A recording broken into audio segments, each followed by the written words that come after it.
So it's Monday morning, and I've made arrangements to take the Mustang to JaxWax and drop it off on Tuesday. But before we take it in there, we've got a few things to get fixed. Well, today's the day. What? It's Mustang Day. I have compiled a list of all Mustang problems. Charging system problem, cooling system problem, header gasket leak, and the hatch is a guillotine. That's not all the problems. Well, he's not wrong, but those are the main things I want to get taken care of before I try and drop this car off. What are you doing? Well, I'm ready. You don't think this thing's actually going to start and run, right?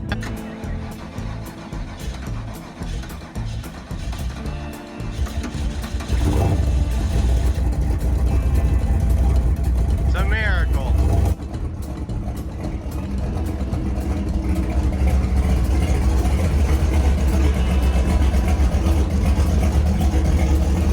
At the top of my list of concerns for today is the charging system, which seems to be working poorly at best. So I take a look at the charging lead off the alternator to see if it's loose, and I find out that the charging lead is only a 12 gauge wire.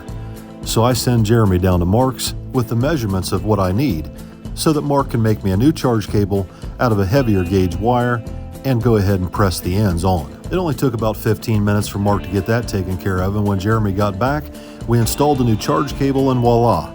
I still have a poorly working charging system, although it is slightly better. So next I get out the multimeter and check for voltage at the battery and then at the alternator, which I believe needs to be replaced with a higher amperage unit. So for the time being, we go ahead and focus in on the clutch safety switch and getting the header gaskets replaced. Well, you ready to take a ride in this thing? Not really. Well, you're gonna have to. I need you to film me driving. All right, we've got this fixed. The voltage is better than it's been so far. Let's take it out and see how it does. Oh, joy. So, with that header gasket fixed, I can already tell the engine runs a lot smoother. It's not spitting and sputtering, and the air-fuel ratio gauge over here isn't going all wacky and wonky. So that's a good thing. Let's take it up the road and see how it does, see how long it takes it to get hot. I think the problem is the air-to-air intercooler behind the front bumper blocks all the air that comes up and is supposed to go through the radiator. I think that's why it overheats.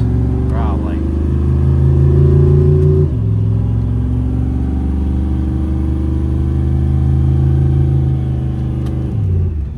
Yeah, it definitely runs smoother now with that header gasket leak fixed. Voltage is higher than I've ever seen it with that new charge cable. Not to say that it's right, but it's better. So fixing the header gasket has definitely made an improvement in the O2 sensor readings, and the battery voltage is rising. However, so is the water temperature. So long as you cruise the car around easy, the water temperature hovers at around 165 degrees. But it seems like once you get the air-to-air intercooler warm, the thermostat never closes, and then the cooling system just can't get ahead. So that's definitely going to be a problem that we tackle once we get the car back from JaxWax. So anyway, after a quick test drive around the block, we bring the car back to the shop and continue to try and get this car ready to drop off at JaxWax. Well, now that we have all those issues taken care of, let's work on, oh my God, Jesus. Oh, the hatch prop. So the battery box is too tall. The battery's not even tied down, and it's hitting the hatch, which doesn't allow the hatch to latch. See, that rhymes. So Jeremy and I hop into Malibu, and we decide to head towards Jegs. We made a little stop in Pickerington to get lunch at Roosters, and I looked around on the jegs.com website and found a Moroso battery box that's made from plastic that should fit underneath the hatch of the car just fine. And luckily, they have one in stock at 11th Avenue. Jeremy and I walk in the store, grab a number, and we wait for Uncle Terry, who's got 2 or 3 customers waiting ahead of us. We hung out for a little while and watched some Jay Malcolm videos while we're waiting on Uncle Terry to get freed up. And as usual, he came through for us with everything we needed. Yeah, my brother really is enjoying this Mustang project, Uncle Terry. I can tell. He's almost 4 blue old man's garage hat on there. I think Jeremy hates it just as much as I do. No, I think he hates it way more than you do. However, I did like his Mustang in his natural habitat. On the trailer, I liked that. That was pretty good. By the time we got back to the shop, the UPS man had dropped off a box from Late Model Restoration, and Mark from A1 even dropped off new hatch struts. We decided to go ahead and leave the battery loose in the back of the car so that it was easier for these guys to clean up the carpet, and we'll install the battery box once we get the car back from JaxWax. Anyway, we get on the road Tuesday morning with a 64 and the open trailer because I have no intentions of overheating this thing and spewing coolant all over the floor in JaxWax's showroom this time. To be honest, I was getting concerned that I might get a message never to bring this car back. But these guys are adamant that they're going to get this car cleaned up better than I ever thought possible.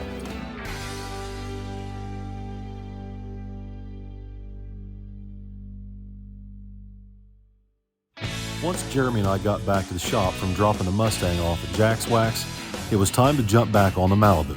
I pulled it in the shop with June Pup's help, of course, so that we can get started putting this new converter in. The converter I've had in the car was built for the 355, and the 421 makes considerably more power. Now, Billy and I had already stopped by 501 Performance and dropped off the original converter that Bubba Rafferty had built for the 355 and picked up this new one built specifically for the 421. I definitely need to get this converter in the car and get busy testing, because I've got a grudge race locked in with none other than Chris Hamilton from Fort Worth, Texas. Boosted just so happened to show up at On3 the other day while we were up there getting Billy's injectors cleaned. He's having the guys at On3 install twin turbos on his daily driver F-150, and he immediately put a call out on my Malibu as soon as they get the truck done or whenever he gets back from filming in Australia with no prep cams.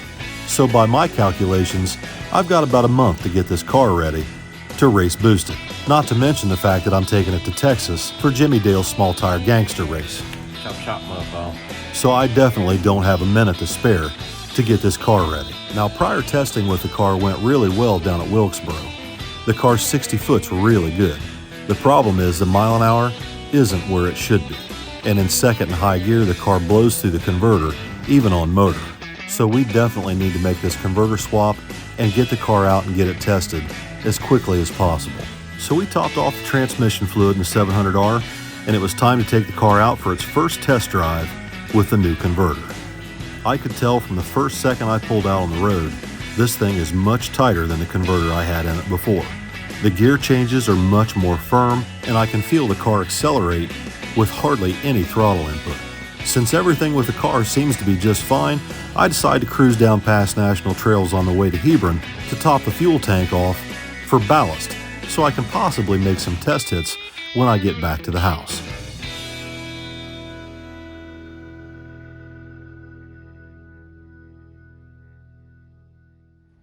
Well, well, well, look who it is.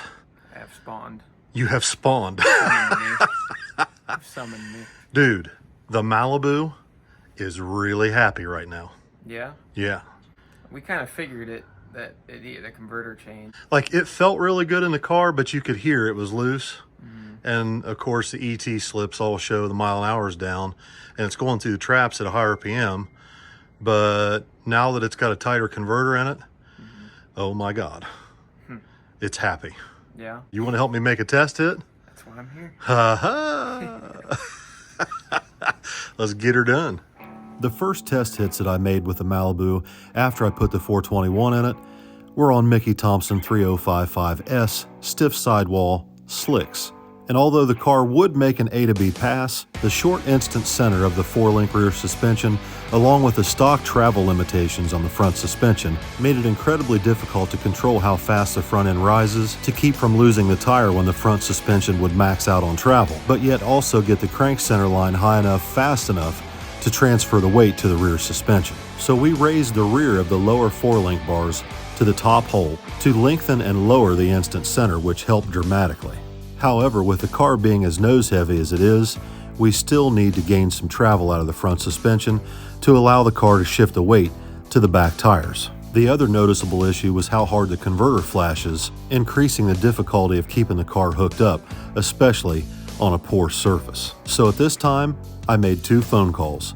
one to Bubba Rafferty for a new converter, and the other one to Rich Lucor at Lucor Automotive to have taller upper ball joints installed, a UMI bump steer kit, and of course, a four-wheel alignment. So that all brings us to today. Our first test hit with a longer travel front suspension, the new line lock on the front wheels to help me do the burnout, and the new Perfect Converter 9.5-inch nitrous converter.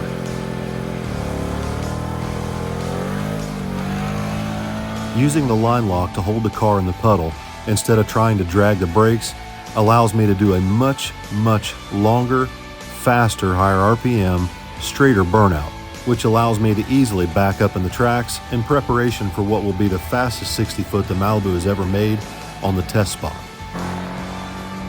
The car initially hooks and then starts to lose the tire just a tiny bit as the converter flashes and begins to lock up. But thankfully, with the additional front end travel, the car is able to transfer enough weight to avoid excessive wheel speed and actually allowed the car to make its quickest 60-foot pass on this test spot it's ever made. We woke up to a cold, damp morning on Wednesday. The forecast is calling for rain almost all day, which is fine by me because the shifter broke off from underneath the seat last night when I made that last test pass. We had welded the shifter mount to the seat frame so that it would slide back and forth with the seat as adjustments were needed. But instead of re-welding it to the seat, we decided to go ahead and mount it to the floor and raise it up high enough so the seat could slide underneath the shifter, just in case somebody with shorter legs needed to drive the car. So now that we've got the shifter all taken care of and it's firmly mounted to the floor, I turn my attention to the weather outside, because the sun has finally come out and the roads are slowly starting to dry up. So just in case the opportunity arises, I plug in my Draggy and let it charge up, and then go over the car one more time before I decide to hop in the 64 to go check on road conditions. And although the road that we live on looks really wet, I know for a fact that the test spot road usually dries up a lot quicker. So just in case I might have the ability to make a hit tonight, I take the 64 over there and put eyes on the road myself. Initially, it looks like I might actually be able to make a hit tonight, but unfortunately, upon closer inspection, the road is definitely pretty damp, even at the starting line. And the closer you get to the trees and the overpass, the worse the moisture gets. So clearly, I'm not going to be able to make a lick on this car until the sun comes back up and dries off this road. So in the meantime, I take the 64 back to the shop and put the Malibu up on the lift to start going over the chassis one more time before I go out and make any more test hits, either at the track or on the street. And I'm sure glad I did, because as I'm checking out the rear suspension, I find this definitely not good. All right, guys, so not a real productive day today, but you'll have that every once in a while. As you can probably hear in the audio, it's raining again, but it's supposed to be really nice tomorrow. Obviously, we're going to have to get this anti-roll bar fixed, and I think what happened, the last test hit that I made that you saw here in the video, when I let off of it, I went across a little culvert down there, and it's got a pretty good bump in it. And if you notice on the shock, it's got a spot on each shock where if you hit a bump real hard, sometimes it'll bottom the shock out against the anti-roll bar, and I think that's what happened. I think that's what caused it to break those ears off the anti-roll bar. So we need to get that fixed tomorrow. But other than that, the car should be pretty much ready to go. We're going to try and go test this weekend at a private test session, not at Wilkesboro, North Carolina. We're not going back there this weekend. But I really can't say where it's at because, like I said, it's a private test, and it's not open to the public, and they don't really want it advertised. The plan is to take it this weekend and turn both kits on. And I still have plenty of Ignite Red here, since our local E85 stations are still testing around E78. That's better than a week or two ago when I tested E70. So the ethanol is coming up at the local station, but it's still not quite where it needs to be for me to feel comfortable turning both kits on this thing, especially with a tighter converter. So as you remember, the last time we went testing on the Ignite Red, both the carburetors really should have been jetted up a little bit. And thankfully, ATM sent me jet kits and air bleed kits and everything. So I've got everything here I could possibly ever need to tune these things. And like I said, the Ignite Red is a little bit different fuel If you're running that stuff, you usually need to richen the carburetors up just a little bit. But on Pumpy 85, I've never had a problem. So we're going to work on that. I already had the 950 apart tonight. I'll probably take the 750 off and jet it up a couple jet numbers front and rear, just to prepare to go down there and test on that Ignite Red. We're on a 275 drag radial. Once I get this anti-roll bar fixed, chassis wise, the car is ready to go. I feel like we've got a really good handle on the suspension right now. I think the tune-up, I won't have any problem, you know, getting down the track we're going to. It's going to be a mild prep. It's not going to be like Radial versus the World prep, but they're going to prep the track halfway decent. So there's something there to get a hold of. I'm not really worried about the 60 foot of the starting line. My concern is down track when I turn those two kits on, because the 770 wheel, that's enough to get you in trouble if you're not careful, especially on a radial. So we'll see how things go. I'm pretty excited to get out of here this weekend and go someplace. It's been a couple of weeks since I got out of here and went testing, but pretty excited about that. So that's going to about do it for tonight, guys. I'm going to get off here and finish getting this video edited and get it uploaded. Don't forget, we're doing the JaxWax giveaway for the month of February. You can still enter to win that. Any purchase that you make on the website enters you to win that. And don't forget, Vicky's doing the pre-orders on those Gasoline and Freedom hoodies. She wanted me to remind everybody of that. It's raining and she doesn't want to come out of the house and get her hair wet, so I'm reminding you. So that's going to be it for tonight, guys. I'm going to hop off here, get this video up. See y'all maybe Friday.